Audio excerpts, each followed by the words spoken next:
কাহিনী শুরু হয় দ্বিতীয় বিশ্বযুদ্ধের সময়, যেখানে আমরা এক অজানা দ্বীপ দেখতে পাই। আমেরিকান সৈনিক ক্লার্ক মৃত্যুর মুখ থেকে পালিয়ে একটি বোর্ডে করে অনেক দিন ভাসছিল। ক্লার্ক কোনোভাবে জার্মানি সেনাদের থেকে নিজেকে বাঁচিয়ে এখানে চলে আসে। ক্লার্ক এই দ্বীপটি দেখার পর আবারও বাঁচার আশা ফিরে পায় এবং তার বোর্ড নিয়ে এই দ্বীপে চলে আসে। মাটিতে পা রাখার পর ক্লার্কের চোখে মুখে স্বস্তির ছোঁয়া লাগে, আর তখনই তার চোখ যায় একটি গির্জার উপর। ক্লার্ক ভাবে এখানে যদি কেউ না থাকে তাহলে গির্জা কিভাবে হতে পারে।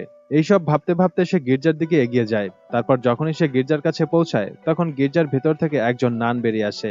ওই নান ক্লার্ককে দেখা মাত্রই ভয় পেয়ে যায় আর কাঁদতে কাঁদতে তার কাছে ক্ষমা চায়। নান বলে, দয়া করে আমাকে ছেড়ে দিন, আমি নির্দোষ। তখন ক্লার্ক তাকে শান্ত করার জন্য হাত তুলে বলে, তুমি শান্ত হও, আমি শত্রু নই, আমি একজন আমেরিকান সৈনিক। এই নানের নাম ছিল সিস্টার অ্যাঞ্জেলা।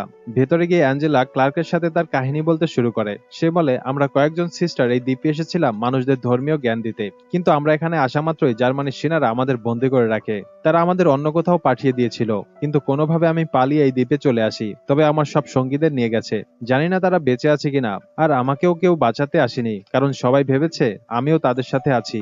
তারপর থেকে আমি এখানে একা থাকতে শুরু করি। অ্যাঞ্জেলার কথা শুনে ক্লার্ক দুঃখ প্রকাশ করে।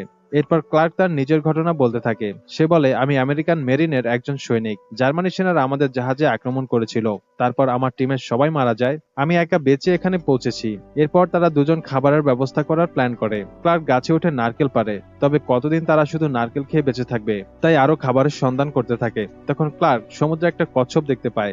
সে বলে, ওই কচ্ছপটা যদি আমরা ধরতে পারি তাহলে আমাদের কয়েকদিনের খাবার জোগাড় হয়ে যাবে। এরপর দুজন বোর্ড নিয়ে সমুদ্রে নেমে পড়ে, কিন্তু কচ্ছপটি ধরা এত সহজ ছিল না। অনেক চেষ্টার পর ক্লার্ক কচ্ছপটি ধরতে পারে, আর রাতে তারা এটি রান্না করে খায়। এই প্রথমবার তারা এই দ্বীপে ভালো খাবার খেতে পেরেছে।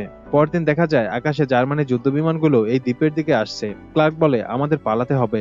এরপর দুজন একটি গুহার মধ্যে লুকিয়ে পড়ে।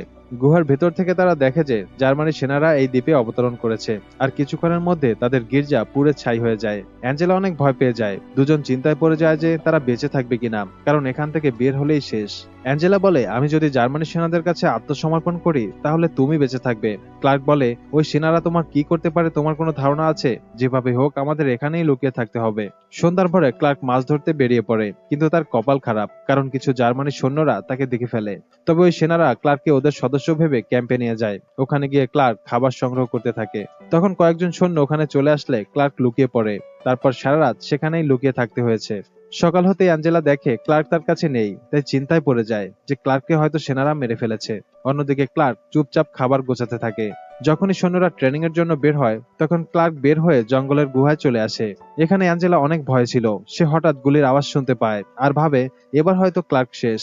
তাই সেও দেয়ালে মাথা ঠুকে কাঁদে। ঠিক তখনই কেউ এসে তার কাঁধে হাত রাখে।